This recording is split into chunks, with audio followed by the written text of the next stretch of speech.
दरअसल मैं एक चैनल का कार्यक्रम देख रहा था। रफाल आने वाला था, उस कार्यक्रम में आया नहीं था। उसे देखकर लगा कि अच्छे दिन एंकरों के आ गए हैं।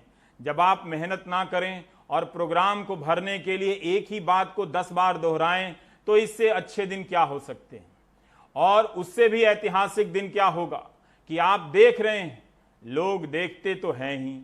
इसका एक फॉर्मूला बताता हूं, कार्यक्रम के भरने का फॉर्मूला, जैसे मैं खुद इस वक्त भर रहा हूं। सांप सूंघ गया पाकिस्तान को, शुगर हो गया चीन को, रफाल आएगा सबकी नींद उड़ाएगा, विश्व गुरु बन गया super power. 5 Rafale Pakistan हल्कान।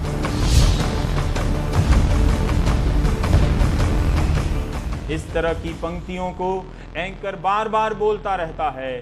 Screen पर रंगीन पट्टियां आती जाती रहती हैं, चमकदार तरीके से आपकी आंखों में चमक पैदा करती हैं। ऐसा लगता है नौचंदी का मेला है।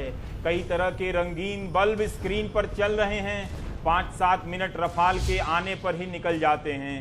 एंकर की आवाज के साथ साथ म्यूजिक भी दिया जाता है ताकि आप में जोश आता रहे।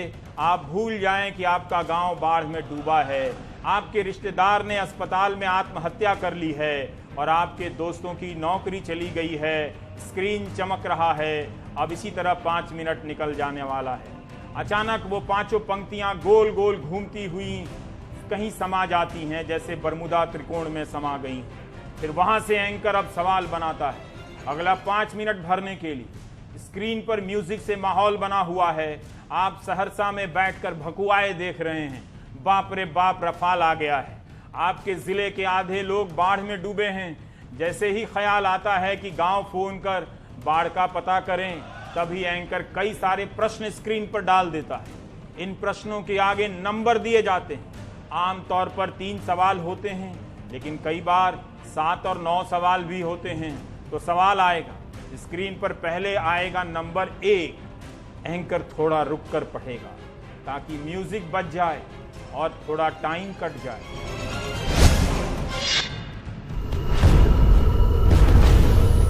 हाँ, तो पहला सवाल आता है, क्या रफाल के आने के बाद आंख मिला पाएगा पाकिस्तान? क्वेश्चन मार्क, प्रश्न चिन्ह। अब ये सवाल कुछ सेकंड तक स्क्रीन पर लटका हुआ है। म्यूजिक बज रहा है। एंकर चेहरे का भाव बदलता है। तभी नंबर 2 स्क्रीन पर धमाके की तरह आता है। लगता है कि सवाल नंबर 2 आ गया है। क्या चीन के पास है रफाल का जवाब? आप सहरसा और कोटा में बैठे सोचने लगते हैं कि चीन और पाकिस्तान के पास रफाल का जवाब नहीं हो सकता है। आपकी नौकरी चली गई, फीस देने के पैसे नहीं है, उसका जवाब नहीं तो रफाल का कैसे होगा? कमाल है। लेकिन रफाल का जवाब नहीं है, ये बड़ा सवाल है। वैसे भी रफाल ने आपकी नौकरी नहीं ली है। आप अपने सवाल को भूल जाते हैं। चीन और पाकिस्तान के सामने फ्रांस से मंगाकर रखे गए सवाल में उलझ जाते हैं। स्क्रीन पर सवाल लटका हुआ है। तीसरा सवाल आने का इंतजार हो रहा है। तब तक 1 मिनट और निकल जाता है। तभी म्यूजिक में तबले का टोन आता है, ढैं ढैं ढैं ढनाढन।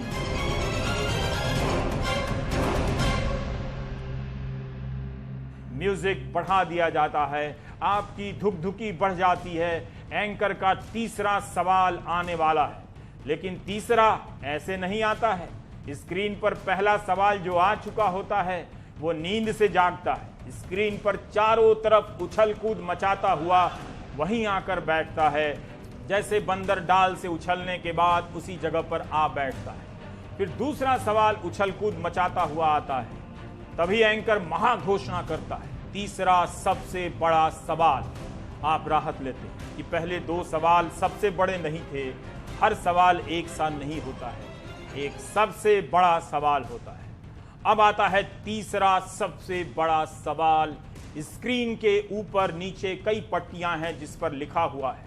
इन सब को मात देता हुआ तीसरा सवाल एंट्री लेता है। आज का सबसे बड़ा सवाल। सवाल के आने में ही 1 मिनट और निकल जाता है। प्रोड्यूसर को न्यूज रूम में बधाई मिल जाती है। क्या पैकेज बनाया है, गुड, वेल डन सर। अभी देखो तो तीसरा वाला आ रहा है और आता है तीसरा सबसे बड़ा सवाल, क्या मोदी के भारत के आगे घुटने टेकेगा चीन? एंकर का बाल जेल के कारण सही जगह पर चिपका हुआ है, साफ सुथरा लग रहा है। हर दिन कपड़े का कॉम्बिनेशन बदलता है ताकि वह भी रंगीन लगे। आपकी नजर स्क्रीन पर टिक जाती। एंकर इन 3 सवालों को फिर से पढ़ता है और अपने पैनल का मुखड़ा दिखाता है, पर्दा हटाता है। ये वही 3 सवालों पर बहस करने के लिए आए हुए वही 3 लोग, फलाना, चिलाना और ढिमकाना। इनमें से फलाना और चिलाना शाम 5 बजे से ही कई चैनलों में बहस कर चुके होते हैं। इस तरह काफी समय बीत जाता है। सवाल पर चर्चाएं शुरू होने से पहले अब विजुअल कट होता है, यानी रफाल का उड़ता हुआ शॉट्स। कभी एडिटर की तरफ सब देखते हैं जो चैनल का संपादक होता है। क्या आइडिया है, सही समय पर रफाल का समय कट किया है। स्क्रीन बज करता है, बज अंग्रेजी का शब्द है, यानी जगमगाने लगता है। इसे चैनलों की भाषा में पेस कहते हैं, हिंदी में गति, तीव्र गति कहते हैं। आप दिनाजपुर में बैठे कल्पनाओं में खो जाते हैं।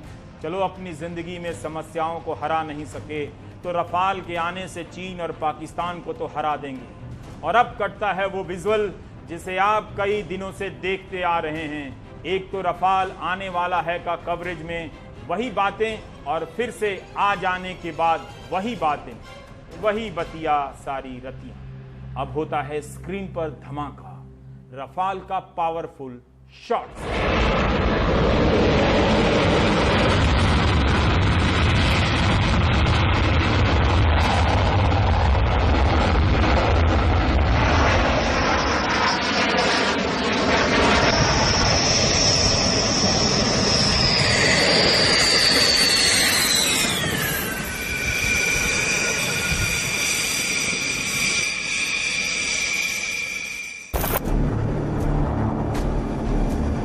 बस नट बोल्ट खोलकर ही दिखाने का मौका नहीं मिला, वरना न्यूज चैनलों के एंकर रफाल के सारे कलपुर्जे खोल देते, एक एक नट का ब्यौरा बताते और फिर से सारे पुर्जे को कस देते, रफाल ही बना देते। एंकरों की संभावनाओं को कम आंकने वाले हमेशा धोखा खाते। आलोचक 5 लड़ाकू विमानों के अवतरण के महा कवरेज को मामूली समझने की भूल कर रहे हैं। न्यूज चैनल पुर्जा पुर्जा का हाल बताकर कोई भूल नहीं कर रहे हैं।